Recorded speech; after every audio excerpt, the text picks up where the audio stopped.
প্রিয় বন্ধুগণ, সমগ্র বিশ্বেই ধর্মান্ধ মুসলমানদের একটি কমন চরিত্র দেখতে পাবেন। তারা ইসলামের সমালোচকদেরকে পেছন দিক থেকে আক্রমণ করে হত্যা করার চেষ্টা করে।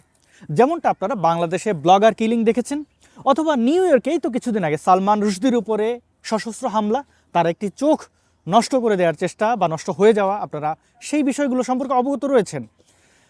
ধর্মান্ধ মুসলমানরা বা চরমপন্থী মুসলমানরা মনে প্রাণে বিশ্বাস করে যে ইসলাম তাসের ঘর, এই তাসের ঘরে কেউ টোকা দিলেই ধ্বংস হয়ে যাবে।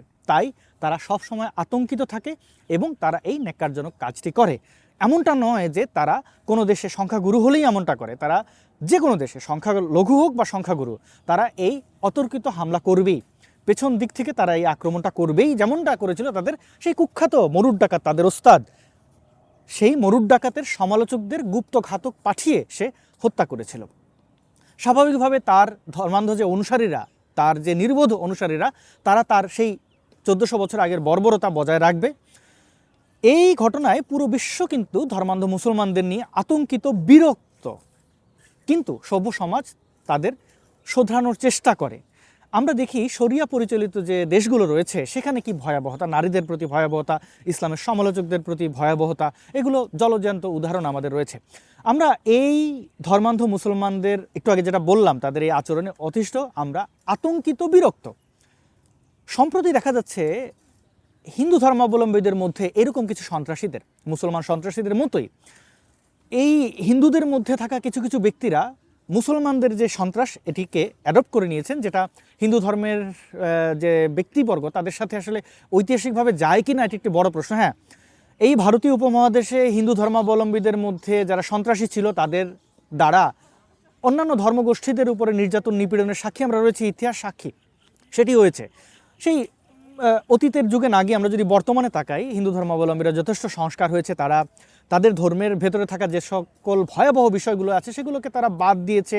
এগুলো সমালোচনার মাধ্যমেই হয়েছে, যেমন সতীদাহ প্রথা এবং বিধবা বিবাহ। এই যে বিধবা বিবাহ করা যাবে না, তাদের মানে অনেক কুৎসিত ব্যাপার ছিল কিন্তু হিন্দুদের মধ্যে। এমনকি আমি যতদিন পশ্চিমবাংলায় ছিলাম, কলকাতায় ছিলাম, ভারতে ছিলাম, আমি দেখতে পেয়েছি যে সেখানকার মানুষও বর্ণপ্রথা অনেকটাই বাদ দিয়েছেন। আমরা বাংলাদেশে হিন্দুদের মধ্যে এখনও দেখতে পাই প্রচণ্ড পরিমাণে বর্ণবাদ রয়েছে। তারা এক মানে এই হয় না, টাইটেল আর এক টাইটেলের সাথে নানান ধরনের উগ্র আচরণ করে, বৈষম্যমূলক আচরণ করে এবং কুসংস্কার রয়েছে তাদের মধ্যে। যাই হোক, ধীরে ধীরে হিন্দুদের মধ্যে এই যে জয় জয়কার, তাদের মধ্যে যে জাগরণ, তাদের মধ্যে যে এই উন্নত চিন্তার ধারণ, এইটা কিন্তু হারিয়ে যেতে চলেছে। আমরা এখন দেখতে পাই মুসলমান সন্ত্রাসীদের মতো কিছু হিন্দু সন্ত্রাসীরা তৈরি হয়েছে, যারা ধর্মের স্লোগান দিয়ে মানুষের উপরে অতর্কিত হামলা করে, নিরস্ত্র মানুষের উপরে হামলা করে। কদিন আগে আমরা দেখেছি দীনকৃষ্ণ ঠাকুর, তিনি কীর্তন করে থাকেন, গান বাজনার সাথে যুক্ত। তার কিছু খণ্ডিত ক্লিপ, কারণ আমি তার সাথে কথা বলে জানতে পেরেছি, তিনি বলছেন যে তার কৃষ্ণকে নিয়ে সমালোচনা আছে, আরও অন্যান্য ব্যক্তিদের নিয়ে সমালোচনা আছে, বর্ণ ব্রাহ্মণদের নিয়ে সমালোচনা, যারা জাত যায় বলে বিভিন্ন ধরনের বৈষম্য করে, তথাকথিত নিম্নবর্ণের হিন্দুদের কাছ থেকে বিভিন্ন জিনিস, খাবার গ্রহণ থেকে শুরু করে অন্যান্য জিনিস তারা রিজেক্ট করে। এবং এই ধরনের সমালোচনা দীনকৃষ্ণ ঠাকুর অসংখ্যবার করেছেন বলে তিনি আমাকে জানিয়েছেন। কিন্তু তার কিছু ক্লিপকে, মানে সমালোচনা কি হয়, একটা সেটা ধারা থাকে, মানে কোথা থেকে শুরু কোথায় শেষ, কি কি তথ্য প্রমাণ উপস্থাপন সেগুলো থাকে, কিন্তু সেগুলো তোয়াক্কা না করে কিছু কিছু ক্লিপ কেটে কিছু ধর্মান্ধ হিন্দুদের মধ্যে সন্ত্রাসী গোষ্ঠী, তারা সেটিকে সামাজিক যোগাযোগের মাধ্যমে অনেকবার প্রচার করেছে। সর্বশেষ তার উপরে সশস্ত্র হামলা চালিয়েছে, আমরা সেই ভিডিও দেখেছি। আমিও দেখে খুব অবাক হয়েছি যে হিন্দু ধর্মের মানুষরা কিভাবে সন্ত্রাসী মুসলমানদের মতো একজন নিরস্ত্র মানুষের উপরে ঝাঁপিয়ে পড়ছে।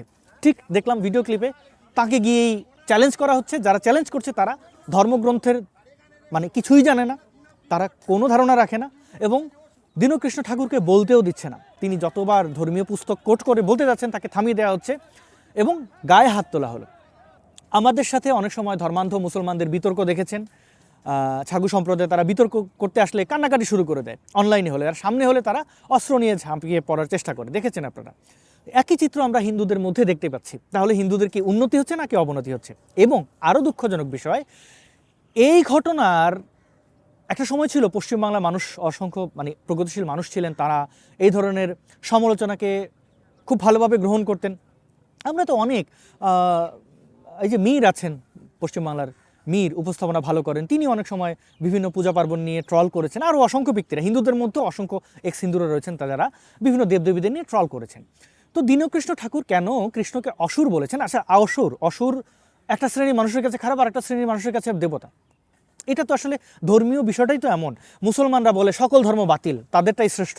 তাহলে এখন কি আপনি মুসলমানদের ধর্মপুস্তক সব পুড়িয়ে ফেলবেন, তাদের মেরে ফেলবেন? এটা তো সম্ভব নয়, তাই না? একটা ধর্ম আর একটা ধর্মের কাছ থেকে এভাবেই আলাদা করে যে আমি শ্রেষ্ঠ, তুমি শ্রেষ্ঠ নও, আমার পথ সঠিক পথ, এটা মনে করেন বলেই তো এক একজন এক এক ধর্মে বিশ্বাস করেন। তো সেটা নিয়ে মারামারি কাটাকাটি কেন হবে? দীনকৃষ্ণ ঠাকুর যদি কৃষ্ণকে অসুর বলে থাকেন, সমস্যা কোথায়? আপনি সেটা পুস্তক অনুযায়ী তাকে কাউন্টার দিন। বোঝা যাচ্ছে ধর্মান্ধ মুসলমানদের মতো হিন্দুদের হাতেও এখন আর সেই জবাব নেই, যেহেতু তারা পুস্তক দ্বারা, শাস্ত্র দ্বারা জবাব দিতে পারছে না, তাই দীনকৃষ্ণ ঠাকুরের উপরে আক্রমণ চালাচ্ছে। বেচারার সাথে আমি অনেকক্ষণ কথা বলেছি, তাকে আমি লাইভেও ইনভাইট করেছিলাম, কিন্তু তিনি তার ব্যস্ততা দেখিয়েছেন, হয়তো তিনি সাহস করতে পারছেন না। এবং এটা সত্য, এক্স মুসলিমরা যত বেশি ডেডিকেশন দেখায়, কারণ ইসলামিক সন্ত্রাসের মধ্য দিয়ে বড় হওয়ার কারণে যে সাহস তৈরি হয়, এটা তো মানতে হবে। মুসলমানদের মধ্যে যুদ্ধবাজ মুসলমানরা, তারা বিভিন্ন ধরনের চ্যালেঞ্জ নিতে ছোটোবেলা থেকে ট্রেনিং নিয়ে থাকে। এটা যুদ্ধবাজ হিসেবে তৈরি করার কারণে আমি এক্স মুসলিম, আমি জানি আমাকে কীভাবে মিলিট্যান্ট বানানোর চেষ্টা হয়েছে। তো আমি সেটাকে এই ইসলামিক সন্ত্রাসের বিরুদ্ধে কাজে লাগাচ্ছি। ফলে আমার যে সাহসটুকু থাকবে সেটা একজন এক্স হিন্দুর মধ্যে থাকবে, সেটা আমি আশা করিও না। তবে তাদের মধ্যে এই ভয়টা রয়েছে, আমি মনে করি এই ভয় কাটিয়ে ওঠা উচিত। কারণ আপনি যখন সমাজ সংস্কার হবেন বা সেই পথে হাঁটবেন, তখন আপনাকে প্রচণ্ড পরিমাণে সাহসী হতে হবে। যাই হোক, দীনকৃষ্ণ ঠাকুর নিশ্চয়ই তিনি প্রকাশ্যে এসে এই অন্যায়ের প্রতিবাদ করবেন, কথা আবার বলবেন। তিনি নিশ্চয়ই কীর্তনে বলছেন। যেটা আমি অবাক হলাম, ধর্মান্ধ মুসলমানদের মতো ধর্মান্ধ হিন্দু তৈরি হয়েছে এবং তারা একজন নিরস্ত্র মানুষকে গিয়ে আক্রমণ করছে, কারণ তাদের কাছে বলার কোনো ভাষা নেই, তারা জবাব দিতে পারছে না। দীনকৃষ্ণ ঠাকুররা যে কতটা স্বচ্ছ এবং সত্য, সেটি প্রমাণ করার জন্য উগ্র সন্ত্রাসীরা, আমি জানি আমার এই ভিডিওর নিচে এসে গালাগালি করবে। আমি দীনকৃষ্ণ ঠাকুরের পেজে গিয়ে আমি কমেন্ট করেছিলাম, সেখানেও আমাকে গালাগালি করেছে, আমাকে মুসলমানের বাচ্চা, মুসলমানের রক্ত আমার গায়ে, এগুলো অনেক কিছু বলেছেন। এমন আমি অবাক হয়েছি, বাংলাদেশের হিন্দু সম্প্রদায়ের মানুষরাও আমাকে গালাগালি করেছেন, অথচ তাদের অধিকারের জন্য আমি সবসময় কাজ করি, কারণ তারা আমার মতো, তারা বাংলাদেশে নির্যাতিত সংখ্যালঘু। আমি একজন ধর্মীয় সংখ্যালঘু, কারণ আমি নাস্তিক। আমার চেয়ে তারা অনেকটা ভালো, হিন্দু ধর্মাবলম্বীরা, তারা স্বাধীনভাবে অনেকটাই তারা ধর্মে পালন করতে পারেন। আমরা যেমন স্বাধীনভাবে ধর্ম না পালনের অধিকারটা পাই না, তো এরপরেও আমি তাদের অধিকারের জন্য থাকি। সেই মানুষই আমাকে গালাগালি করেছে, আমি তাতে অবাক হইনি, বরং আমি নতুন করে জানছি এই যে হিন্দু সন্ত্রাসী যারা তৈরি হচ্ছে, তাদের আমি সবসময় আসলে ইসলাম এতটা ভয়াবহ একটি ধর্ম এবং তাদের অনুসারীরা এতটাই ভয়াবহ, তাদের নিয়ে সবসময় ব্যস্ত থাকতে হয়। আমি অন্যান্য ধর্ম নিয়ে আসলে সেভাবে দৃষ্টি দিতে পারি না, যে কারণে আমার বেশিরভাগ ভিডিও এই যে উগ্রবাদী মুসলমানদের সমালোচনা করে, জঙ্গিবাদী ইসলামের সমালোচনা করে। কিন্তু এখন আমি বুঝলাম যে হিন্দুদের মধ্যে সন্ত্রাস তৈরি হচ্ছে, তাদেরও নজরে আনতে হবে। যেমন আমি বৌদ্ধ ধর্মাবলম্বীদের নিয়ে খুব একটা, কারণ তারা খুবই পিসফুল, তারা শান্তিপ্রিয়, তাদের মধ্যে আসলে এরকম ধর্মীয় সন্ত্রাস দেখা যায় না। ধর্মের দিক থেকে পশু হত্যা থেকে শুরু করে অন্যান্য বর্বরতার মেসেজ তারা দেয় না।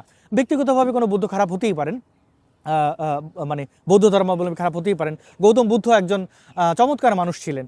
আবার হিন্দুদের অনেক দেবদেবীদেরও আমি দেখি ক্যারেক্টার খুবই চমৎকার, ভালো লাগে। আবার তাদের ডার্ক সাইডে থাকতে পারে। এখন থেকে আমি এই হিন্দু ধর্মাবলম্বী বা এই হিন্দু সন্ত্রাসীদের নিয়েও আমি কথা বলা শুরু করব, কারণ আমি এটি স্পষ্ট হয়ে গেছে যে হিন্দুদের মধ্যে সন্ত্রাস বাড়ছে। ইসলামিক সন্ত্রাস যেমন ধর্মকেন্দ্রিক, আর হিন্দু সন্ত্রাসগুলো হচ্ছে যে মানে ছাগলের 3 নম্বর বাচ্চার মতো। এরা মানে সমাজে এদের কোনো ভূমিকা নেই। এই যে সন্ত্রাসীগুলো দেখেন, তাদের পারিবারিক শিক্ষা কি আছে সেটা একটি বড় প্রশ্ন। পারিবারিক স্ট্যাটাস নিয়ে আমি কাউকে কিছু বলতে চাই না, জন্ম হোক, যথাযথ কর্ম হোক, ভালো, কিন্তু তাদের আসলে সমাজে কোনো অবদান নেই। এরা হতাশাগ্রস্ত, এরা আসলে এরা নিজেরাও জানে না, যে কারণে নিরস্ত্র মানুষের উপরে তারা আক্রমণ চালাচ্ছে। এবং এই সন্ত্রাসীদের দমন করা আসলে এটা আমাদের সবার কাজ। যে কোনো ধর্মের যে কোনো সুস্থ ব্যক্তিরা আপনারা এগিয়ে আসুন, এই সন্ত্রাসীদের বিরুদ্ধে দাঁড়ান। বিশেষ করে হিন্দু ধর্মাবলম্বীরা, আপনারা যুগ যুগ ধরে এটা প্রমাণ করেছেন, যারা শান্তিপ্রিয় হিন্দু ধর্মাবলম্বীরা, যে আপনারা সংস্কারে বিশ্বাসী। যে কোনো সমালোচনা, আলোচনা, ধর্ম নিয়ে যে কোনো ধরনের কথা আপনারা গ্রহণ করেন, কিন্তু আপনাদের মধ্যে সন্ত্রাস তৈরি হচ্ছে।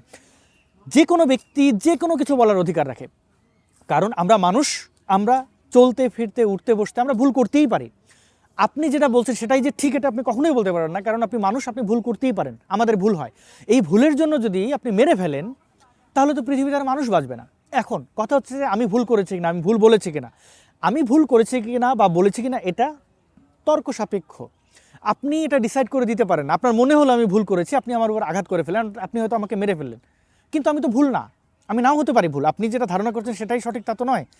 সেটা সঠিক কিনা বেঠিক সেটা যাচাই বাছাই করতে হবে, তর্ক বিতর্ক করতে হবে। এবং যদি কেউ অন্যায় করেন, আইন অনুযায়ী, রাষ্ট্রের আইন আছে, ভারতের কি চমৎকার সংবিধান, সেখানে মানুষ আইন হাতে নেয়। যদি তিনি আইন বিরোধী কিছু করে থাকেন, আপনি আইনের আশ্রয় নিন। যদি আইন বিরোধী কিছু করে না থাকেন, আপনার কোনো অধিকার নেই তার বিরুদ্ধে কোনো কিছু করার, গালাগালি করা, হুমকি ধমকি দেওয়া বা হাত তোলার কোনো অধিকার আপনার নেই। যদি আপনি অধিকার হরণ করছেন, আমাদেরও অধিকার বর্তায় আপনার মতো সন্ত্রাসীকে দমন করার। সুতরাং আমি দেখব যে সন্ত্রাসীরা কত দূর যেতে পারে। এবং আমি নিন্দা জানাই হিন্দু সন্ত্রাসীদের এই আচরণ। দীনকৃষ্ণ ঠাকুরের বিরুদ্ধে যেটা করা হয়েছে, তার উপরে যে অতর্কিত হামলা, তিনি আবার তার প্ল্যাটফর্মে ফিরে আসবেন এবং দীনকৃষ্ণ ঠাকুরদের মতো যারা সংস্কারপন্থী হিন্দু সম্প্রদায়ের মানুষ আছেন তাদের জন্য আমার ভালোবাসা। এবং যে সকল হিন্দু সন্ত্রাসীরা মনে করেন আমার ঈশ্বরকে নিয়ে এটা বলা যাবে না, আমরা ঈশ্বরের অমুক সন্তান, আমি অমুক ধ্বজাধারী, তাদের আমি আর সেই ভাষাটি উচ্চারণ করছি না। কিন্তু আপনাদের এই ধর্মীয় অনুভূতির আসলে কোনো মূল্য নেই এবং এই ধর্মীয় অনুভূতির কোনো দাম দেওয়ার কোনো কারণই নেই। এবং আপনি যদি এটার কারণে আপনি আপনার বিরুদ্ধে মনে করেন, আমার কিছু যায় আসে না। আমি কোনো আঙুল দেখাবো না আপনাদের, আমার দেখাতে খুব ইচ্ছা করছে বিশেষ আঙুলটি, কিন্তু আপনাদের এই 20 দাঁত আমি ভাঙার জন্য সবসময় প্রস্তুত আছি। প্রিয় বন্ধুগণ, আপনাদের অসংখ্য ধন্যবাদ ভিডিওটি শেষ পর্যন্ত দেখার জন্য। ভালো লাগলে অবশ্যই শেয়ার করবেন। আবার দেখা হবে নতুন কোনো প্রসঙ্গে, নতুন কোনো দিনে। আজকের মতো এখানেই বিদায় চাইছি।